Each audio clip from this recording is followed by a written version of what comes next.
The day the aliens arrived started like any other Tuesday. People went to work, children went to school, and the morning news talked about the weather and politics. No one expected that by lunchtime everything would change forever. Captain Eli Harrison was drinking his third cup of coffee at the International Space Defense Force headquarters when the alarms began to blare. At first he thought it was just another drill. They had many drills these days, but then he saw the look on Communications Officer Lisa Patel's face. "Sir, you need to see this," she said, her voice shaking slightly as she pointed at her screen. The radar showed a massive object entering Earth's orbit. It was unlike anything they had seen before, larger than any satellite or space station humans had ever built. The object moved with purpose, slowing down and positioning itself above North America. "Get me visual," Eli ordered, setting down his coffee mug. The main screen flickered to life, showing what looked like a massive ship made of dark, jagged material that seemed to absorb light rather than reflect it. It reminded Eli of a giant, obsidian spear pointed directly at Earth. "Contact the Pentagon and the United Nations," he said calmly, though his heart was racing. "Tell them we have a first contact situation." Within an hour, the alien ship had moved, casting shadows over major cities as it traveled. News channels worldwide interrupted their programs to show footage of the massive object visible in the daytime sky. People poured out of buildings to look up in wonder and fear. In Washington, D.C., Defense Secretary Olivia Mason rushed into an emergency meeting with world leaders connected via video call. Her normally neat gray suit was wrinkled, and her short brown hair uncombed. "Ladies and gentlemen, we are facing an unprecedented situation," she announced.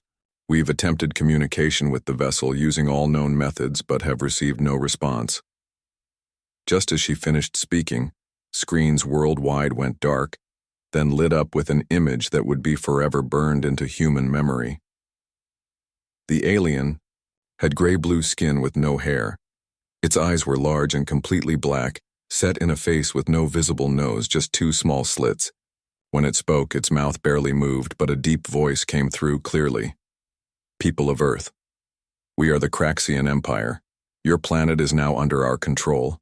Your technology is primitive. Your defenses are weak.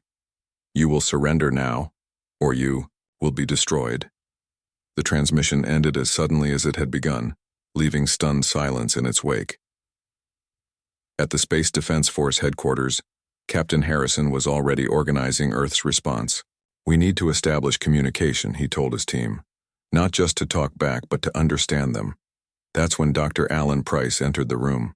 With his wild white hair and mismatched socks, he looked more like a mad scientist than the world's foremost expert in languages and communication theory. "Captain Harrison," he said, adjusting his thick glasses, "I've been analyzing the alien transmission. There's something odd about their speech patterns. They're not just sending audio. There are embedded electromagnetic signals that our equipment barely detected." Eli looked up from his screens.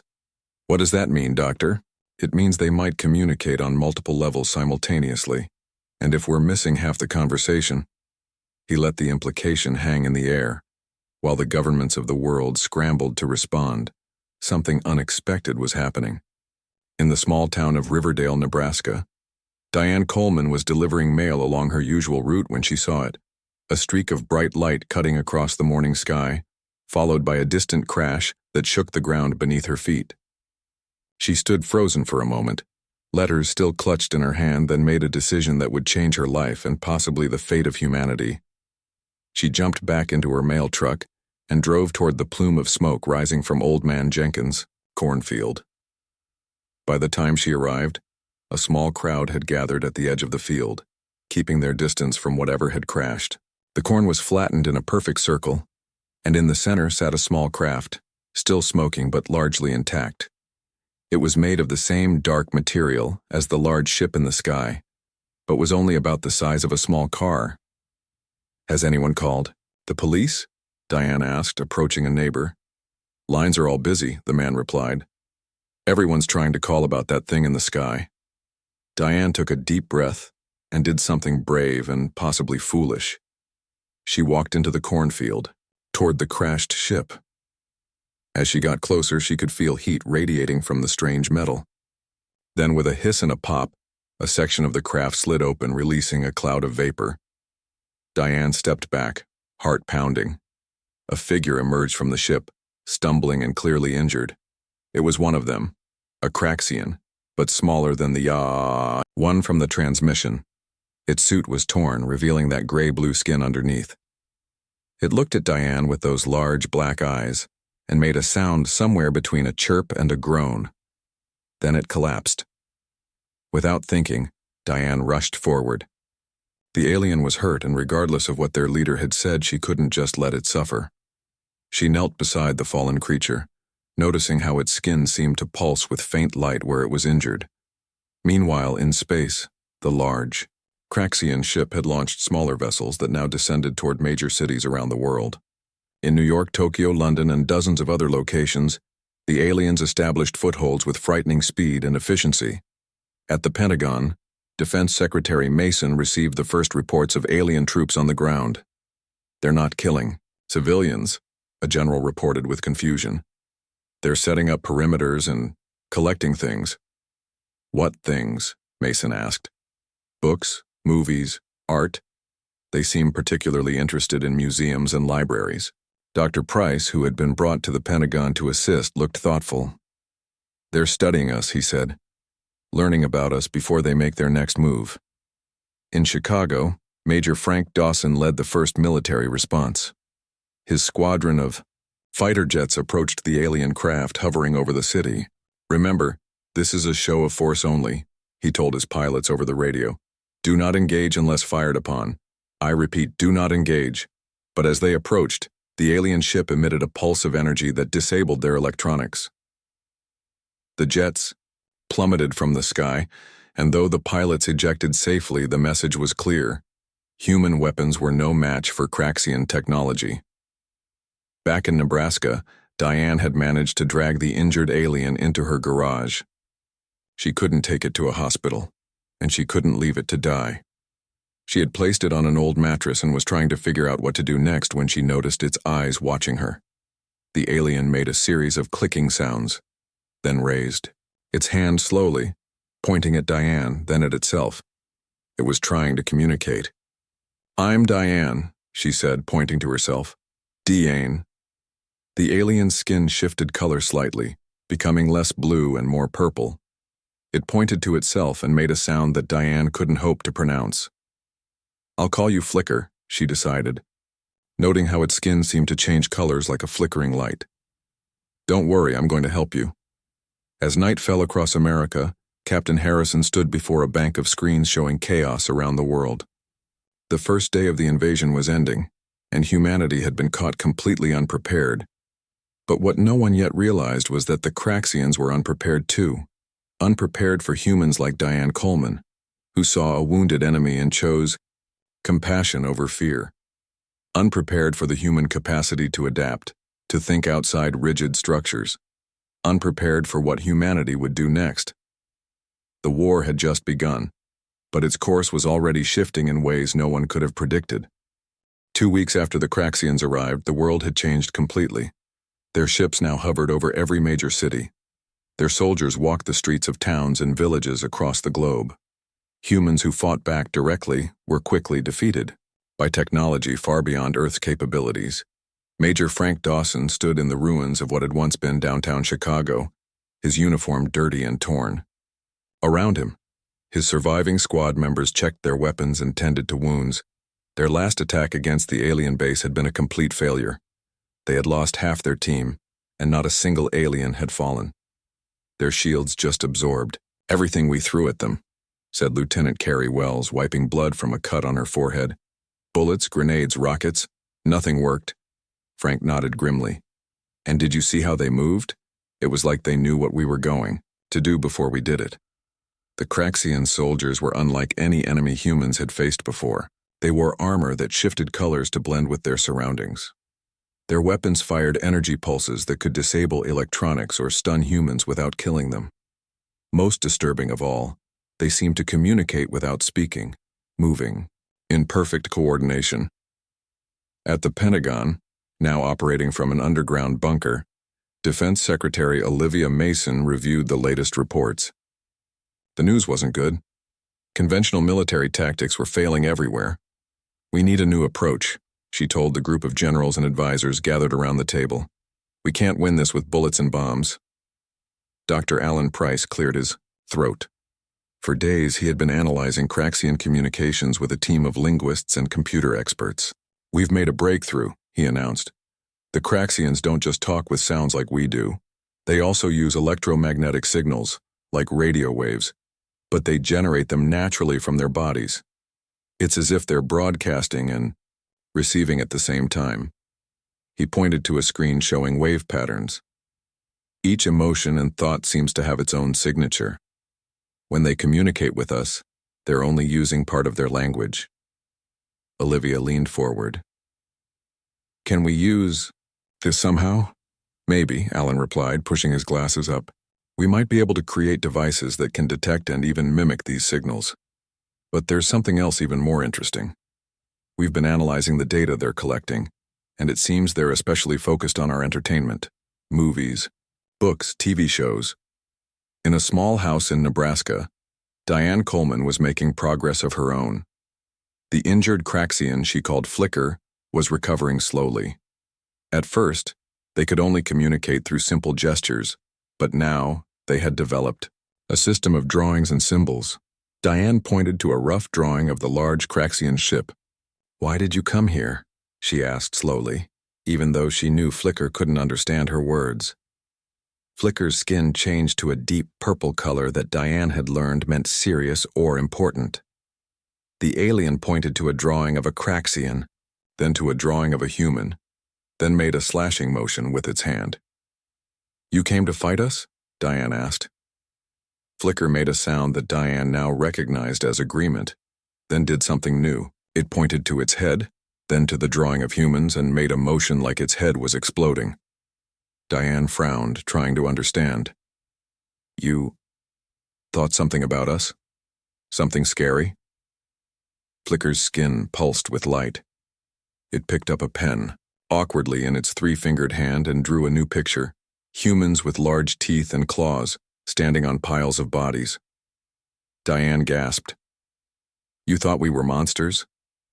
Meanwhile, in the ruins of Seattle, Lieutenant Grace Winters led her team through the empty streets. Grace was a Navy SEAL used to dangerous missions, but this was different. Their goal wasn't to attack the aliens, but to spy on them. The Craxians had taken over the Seattle Art Museum and turned it into some kind of base. From their hiding spot across the street, Grace watched through binoculars as aliens carried paintings, books, and even movie posters into the building. What are they doing with all that stuff? Whispered Sergeant Paul Wright, crouching beside her. I don't know, Grace replied, but we're going to find out. That night, Grace and her team used the cover of darkness to sneak into the museum. Inside, they found something unexpected. The Craxians had set up viewing stations where they watched human movies and studied human art and books. They seemed especially interested in war movies, horror films, and violent video games. Grace recorded everything with a small camera. As they prepared to leave, they overheard two Craxians making clicking sounds while watching the Texas Chainsaw Massacre. The alien's skin was flashing rapidly between colors in what seemed like distress. Back at the Pentagon, Dr. Price was excited when he saw Grace's footage. This confirms my theory, he told Olivia Mason. They're studying human culture, but they don't understand the concept of fiction. They think everything in our movies and books actually happened. Olivia's eyes widened. So they think we regularly fight aliens, monsters, and each other? That we survive impossible situations as a matter of course? Exactly, said Alan. And if Diane's information from Flicker is correct, they were told we were dangerous predators before they even got here. They're expecting us to be violent monsters, and our entertainment is only confirming their fears. Professor Kevin Reynolds, a military historian who had been brought in as a consultant, spoke up. Then maybe we can use that to our advantage. History is full of examples where a militarily superior force was defeated not by direct confrontation, but by psychological warfare. In Nebraska, Diane had made another breakthrough. Using simple drawings and gestures, she had learned that Craxian society was completely different from human society.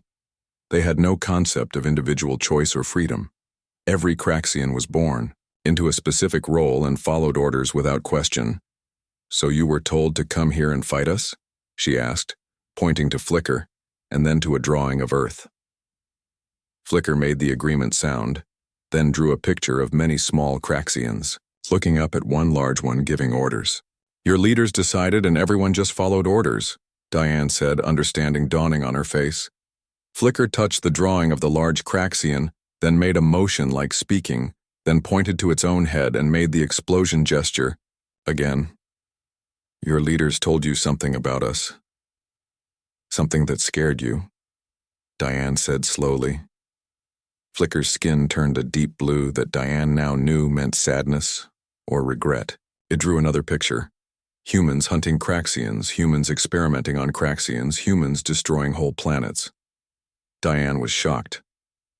"They lied to you. We've never even met aliens before. We couldn't have done those things." Flicker's skin flashed rapidly in what Diane had come to recognize as confusion or surprise. In Washington, D.C., Olivia Mason called an emergency meeting of the newly formed Human Resistance Council. Representatives from countries around the world attended in person or via secure video links. "We have new intelligence," she announced. "The Craxians were told we were dangerous predators before they arrived.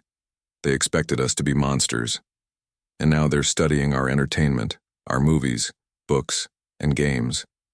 And they think it's all real." There was a moment of stunned silence, then Professor Reynolds spoke. "Then we don't need to defeat them militarily. We need to play into their fears." A slow smile spread across Olivia's face. "You're suggesting we show them just how scary humans can be?" "Exactly," said Professor Reynolds. "Not by killing them, but by confusing and terrifying them. By being unpredictable in ways their rigid society can't comprehend." For the first time since the invasion began, a feeling of hope spread through the room. Humanity might have been outmatched in terms of technology and military might, but when it came to creativity and psychological warfare, Earth was about to show the Craxians exactly who they were dealing with. 3 months after the Craxians arrived, the situation looked bad for humanity. Many cities lay in ruins. Millions of people had fled to the countryside or mountains. Food was becoming scarce in some areas. Yet despite these hardships, a new plan was taking shape. In an underground bunker beneath what was left of Denver, Colonel Sharon West paced back and forth in front of 20 volunteers. They were an unusual group: actors, stunt performers, parkour experts, horror movie makeup, artists, and a few special forces soldiers. "Welcome to the Nightmare Brigade," Sharon said, her voice firm but her eyes bright with determination. "Your job is not to kill the enemy. Your job is to terrify them." She pointed to a large screen showing images of Craxian soldiers. "Thanks to information from our Nebraska contact and Lieutenant Winter's team, we now know the Craxians have 3 major weaknesses. First, they have no concept of fiction. They think our movies and books are real. Second, they were told we're violent, monsters before they even got here. And third, they can't function without orders. They literally don't know how to handle the unexpected." A hand went up. It belonged to Steve Rogers, a stunt coordinator from Hollywood. "So you want us to, what, scare them to death?" Sharon smiled. "Not to death. Just enough to make them question why they came here." In Washington, D.C., Dr. Alan Price and tech billionaire Vincent Gray worked day and night on a special project. Vincent had donated his entire company's resources to the war effort. His building was now filled with engineers and scientists trying to adapt human technology to counter the Craxians. "If we can just figure out the right frequency," Alan muttered, adjusting dials on a large device. Vincent looked up from his computer.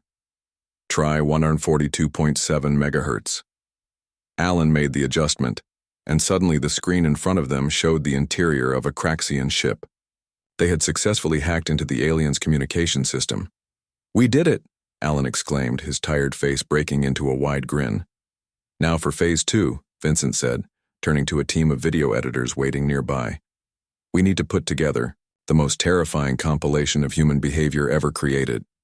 Meanwhile, in Nebraska, Diane and Flicker had made incredible progress. Using a computer, they had created a basic translation system. It was far from perfect, but they could now communicate in simple sentences. "Your leaders lied," Diane typed, and the computer converted it to Craxian symbols and electromagnetic signals. Flicker's skin turned a deep purple. The translation of its response appeared on the screen. "Impossible. Leaders always tell truth." "Humans never met aliens before you came," Diane typed. "How could we hunt Craxians?" Flicker's skin flickered rapidly between colors. The translation read, "If not truth, why attack?" Diane thought carefully before responding. "We didn't attack. You came to our planet, you threatened us." There was a long pause before Flicker replied, "Orders. All Craxians follow orders." "Humans don't," Diane typed. "Humans think for themselves." The concept seemed to disturb Flicker deeply. Its skin turned a color Diane had never seen before, a murky yellow-green. The translation simply showed, "Not understand." In Seattle, the first operation of the Nightmare Brigade was about to begin. Lieutenant Grace Winters had joined them as a guide, leading them through the ruins to a Craxian patrol route. Mindy Parker, a makeup artist who had worked on zombie movies, applied the finishing touches to Steve's face. He now looked like a horrifying blend of human and monster, with realistic-looking wounds and blood. "Remember," Grace whispered, "no weapons. We want them scared, not defensive." When the Craxian patrol appeared, everything went according to plan. A small explosion, harmless but loud, drew their attention. As the 5 alien soldiers moved to investigate, strange noises began to play from hidden speakers.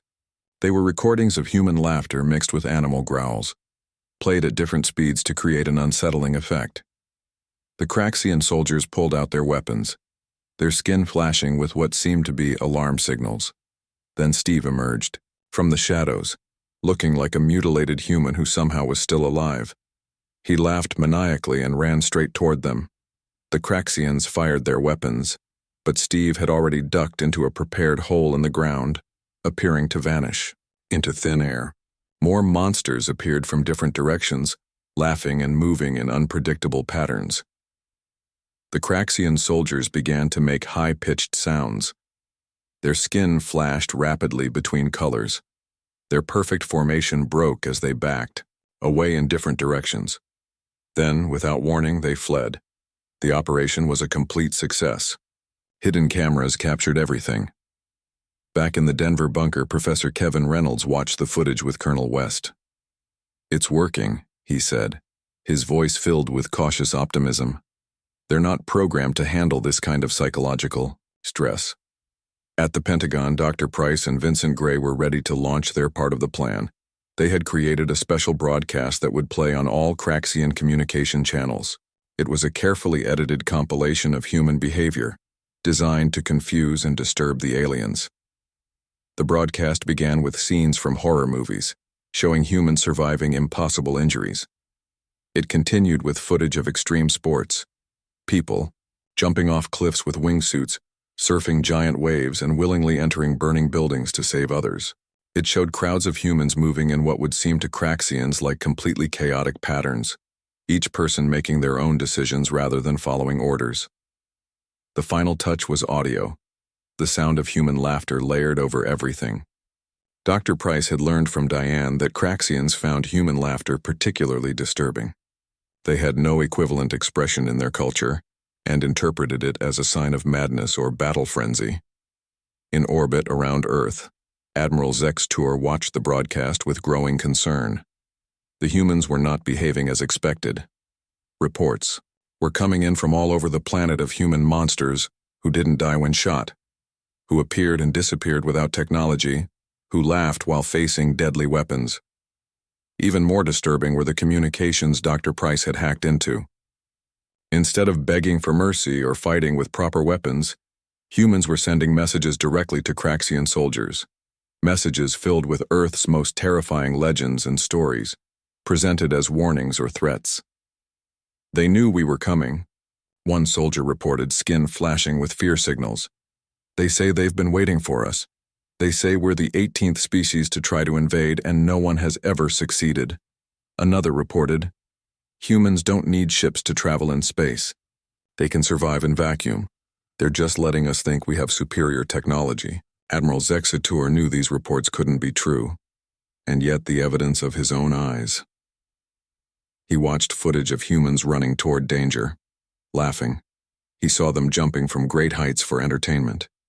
He witnessed them deliberately, scaring each other for fun. What kind of species did these things? What kind of creature laughed in the face of death?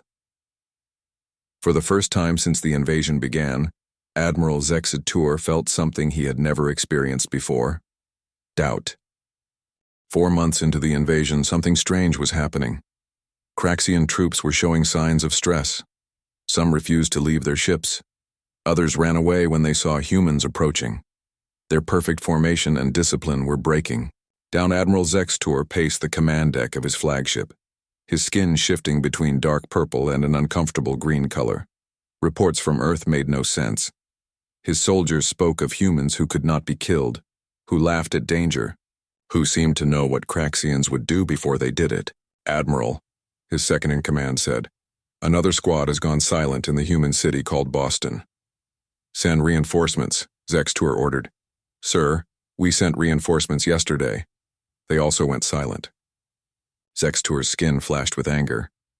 Then send more. We cannot be defeated by these primitive creatures. But deep inside, doubt continued to grow. The humans were not following any battle plan he understood. They were not using their weapons in expected ways. Instead of proper warfare, they were using modern tricks. On Earth, the Nightmare Brigade had expanded its operations. Colonel Sharon West now commanded 500 volunteers organized into teams across the globe. They had refined their tactics based on what worked best to confuse and frighten the Craxians. In Boston, a team led by Steve Rogers had created an elaborate maze in the subway tunnels. They lured Craxian soldiers inside, then used mirrors, lights, and sound effects to disorient them. The aliens, unable to tell what was real and what was illusion, became separated from each other. Then came the second phase. Human volunteers wearing strange costumes would appear and disappear, laughing, and moving in ways that seemed impossible. They never attacked directly, just watched and laughed. One by one, the Craxian soldiers broke down. Some curled into balls, their skin flashing distress signals. Others fled blindly, dropping their weapons. None completed their mission. At the EU, Pentagon Defense Secretary Olivia Mason received the latest reports with growing hope. The psychological campaign is working, she told the assembled leaders. We can't match their technology, but we're winning the battle of minds. Dr. Allen, Price adjusted his glasses excitedly. And there's more good news. The translation system Diane developed with Flickr has given us the ability to send messages directly to regular Craxian soldiers, bypassing their commanders. Vincent Gray stepped forward. We've been broadcasting information about human culture, explaining the concept of fiction and entertainment. We're telling them that their leaders lied about us, that we never attacked other species. Will they believe it? Someone asked. Some will, some won't, Dr. Price replied. But the point is, to create doubt, their society depends on absolute obedience without question. Once doubt enters the system, it's like a computer virus, Vincent finished. It spreads. Meanwhile, in Nebraska, Diane had made another breakthrough with Flickr. The alien had begun to understand the concept of individual choice and even seemed curious about human culture. Humans make stories, Flickr asked through the translation system. Things that not happen? Yes, Diane replied. We call it fiction. Movies, books, games. Many are not real. They're just for entertainment. Flickr's skin turned the murky yellow-green color that indicated confusion or mental distress. Why make not true things? Purpose? Diane thought about how to explain. For fun, to imagine, to explore ideas, to feel emotions safely. The concept seemed to overwhelm Flicker. Craxians never do this. All is true or false. All has purpose. Is that why your leaders told you lies about us? Diane asked gently. They thought it had a good purpose? Flicker was silent for a long time before responding. Perhaps, and they like control. It was the first time Flicker had ever suggested that Craxian leaders might be wrong. It was a revolutionary thought for a species raised to obey, without question. In Chicago, Major Frank Dawson led a different kind of operation. His team had captured a Craxian scout ship and, using information from Dr. Price, figured out how to operate its communication systems. Ready? He asked his team. They nodded, faces serious but determined. Frank activated the ship's broadcast system. This message is for all Craxian soldiers on Earth. My name is Major Frank Dawson of Earth. You have been told lies about humans. We are not the monsters your leaders described. We've never attacked other species. We've never even met aliens before you arrived. He paused, then continued. We don't want to destroy you, but we will not surrender our planet. We give you a choice your leaders never gave you. Think for yourselves. Ask questions. Why are you really here? What proof do you have that we're the monsters they described? All across the planet, Craxian soldiers received the message. Many ignored it, but some began to wonder. Seeds of doubt were planted. Admiral Zextur also heard the message and was furious. Find the source of that transmission and destroy it, he ordered. But before his ships could locate Frank's position, another broadcast began. This one came from Dr. Price and Vincent Gray. It wasn't words but images, carefully selected to show humans helping each other, caring for animals, celebrating together, alongside scenes of humans surviving against impossible odds. The message was clear. Humans were capable of both extraordinary compassion and terrifying determination. In orbit above Earth, Admiral Zextur made a desperate decision. Prepare for the final assault, he told his commanders. We will attack their largest military base with everything we have. Once their defenses are broken, their resistance will crumble. The target was the combined military base near Colorado Springs, where forces from around the world had gathered. It would be the largest battle of the invasion so far. As Craxian ships descended toward the base, human forces prepared, but they weren't setting up conventional defenses. Instead, they were doing something the Craxians could never have expected. Colonel Sharon West stood before her troops. Remember the plan, she said. No regular uniforms. Everyone wears the costumes. And when the music starts, you know what to do. When the Craxian forces landed, expecting a desperate last defense, they found something else entirely. The human soldiers wore bizarre outfits over their battle gear, some looking like monsters from movies, others painted with glowing patterns that confused Craxian vision. And they were dancing.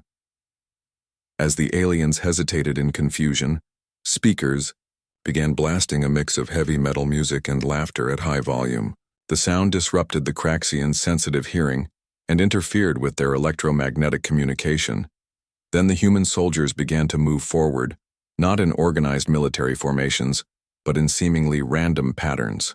They didn't fire, their weapons in volleys but at unpredictable intervals. Some ran straight toward the Craxian lines, laughing loudly, only to dive into hidden tunnels at the last moment. It was warfare unlike anything in Craxian history, chaotic, unpredictable, and deeply unsettling to creatures who relied on order and hierarchy. As the battle descended into confusion, Dr. Price activated the most important broadcast yet, a message that would reach every Craxian on and around Earth simultaneously. A message that would change everything. The final message from Dr. Alan Price began to broadcast to every Craxian ship and soldier. It wasn't just words or images. It was something more powerful, the truth. The broadcast showed real human history. It showed humans fighting each other, yes, but also making peace. It showed humans hurting the planet, but also working to save it. It showed the full complexity of humanity, capable of both great kindness and terrible cruelty, of selfishness and sacrifice of destruction and creation. Most importantly, it showed something the Craxians had never seen before. Humans disagreeing with their leaders, questioning authority, and thinking for themselves.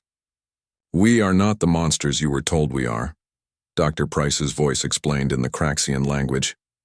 "We are complex beings who make our own choices. We create stories because we imagine different possibilities. We laugh because we find joy even in difficult times. We dance because we celebrate life." As the broadcast played, something remarkable happened at the Battle of Colorado Springs. The Craxian attack faltered. Some alien soldiers simply stopped moving. Others lowered their weapons. Their skin flashed with confusion signals.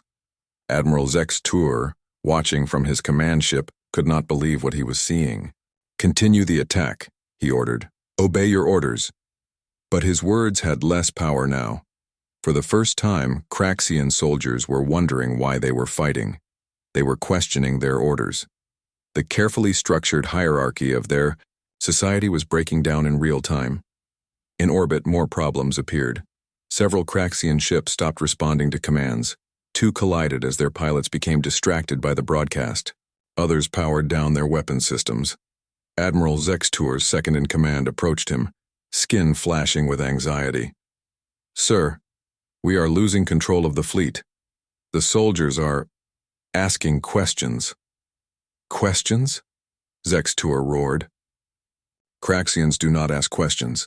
They follow orders." "But sir," the officer replied quietly, "what if the orders are wrong?" It was the first time in Craxian history that such words had been spoken by an officer. Zextour stared at his second-in-command, speechless. Down on Earth, the battle had completely stopped. Human and Craxian forces stood facing each other, neither side firing weapons. Colonel Sharon West cautiously approached the alien line, removing her strange costume mask as a sign of peace. A Craxian officer stepped forward to meet her. Its skin had settled into a steady blue color that Diane had identified as indicating thoughtfulness or calm. "You fight." "Strangely," the Craxian said through a translation device. Sharon smiled slightly. "We fight to protect our home, not to conquer. There's a difference." The Craxian made a gesture that might have been agreement. "The broadcast? Is it true? Your people question leaders? Make own choices?" "Yes," Sharon replied. "That's what makes us human." Back in orbit, Admiral Zextour had made a difficult decision. He sent a message to Earth's governments requesting direct communication. After 6 hours of careful preparation, a historic video call connected the Admiral with Defense Secretary Olivia Mason and leaders from around the world. Zextour's skin was a muted purple as he spoke. "People of Earth, we came to your world, believing you were dangerous monsters who had destroyed other species. We now understand this was incorrect." There was a pause as he seemed to struggle with his next words. "The Craxian Empire has never retreated. We have never admitted error, but we have also never encountered a species like yours." Olivia Mason leaned forward. "What are you saying, Admiral?" "I am saying that we wish to end this conflict. My soldiers are confused. They do not understand a species that laughs in the face of danger, that creates fiction for entertainment, that questions its leaders, and that can act without clear hierarchy." The human leaders exchanged glances. This was more than they had hoped for. "We agree to peace talks," Olivia said carefully, "but all Craxian forces must withdraw from our cities immediately." To everyone's surprise, Zextour agreed without argument. Over the next few days, Craxian ships pulled back from Earth's surface. The soldiers returned to their vessels in orbit. Some ships departed Earth completely, heading back to Craxian space. 2 weeks later, the formal peace treaty was signed aboard the International Space Station. Earth was represented by military leaders, scientists, and, at humanity's insistence, ordinary citizens including Diane Coleman and Flicker, who had become an unofficial ambassador between the species. The treaty included reparations for damage caused during the invasion and a promise that the Craxian Empire would never threaten Earth again. But it also included something more important: A cultural exchange program. We have much to learn from each other, Diane said during the ceremony, with Flicker standing beside her. Our differences don't have to make us enemies. In the years that followed, Earth experienced massive changes. Using adapted Craxian technology, humans made huge leaps in medicine, clean energy, and space travel. The invasion, while terrible, had united humanity in ways no one could have predicted. Countries that had been enemies for centuries now worked together. But the biggest changes happened in Craxian society. Young Craxians, inspired by contact with humans, began questioning their rigid social structures. Some even started creating something previously unthinkable: fiction. 5 years after the invasion, Admiral Zex Tour, now retired from military service, agreed to an interview with a human journalist. When asked why the mighty Craxian Empire had truly retreated from Earth, his answer became famous throughout both civilizations. "We prepared for war against primitives," he said, his skin shifting to thoughtful blue. "We expected either surrender or conventional resistance. What we found instead was a species that turns fear into entertainment, that laughs at death, that questions everything, and that can improvise without orders." He paused, then added, "In short, we came prepared for war. But we were not prepared for humans." The journalist smiled. "And now? Are you still afraid of us?"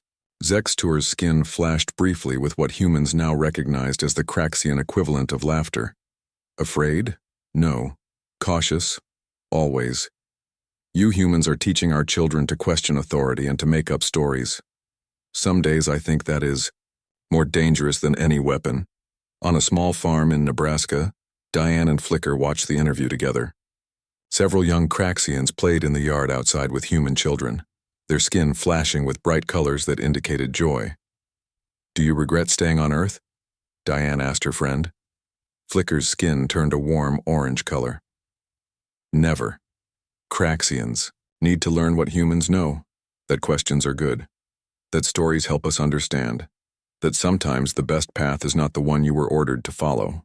As the sun set on Earth, two civilizations that had meant to destroy each other were instead learning from each other, growing together rather than apart. It wasn't always easy, and there were many challenges ahead, but one thing was certain: the universe would never be the same again.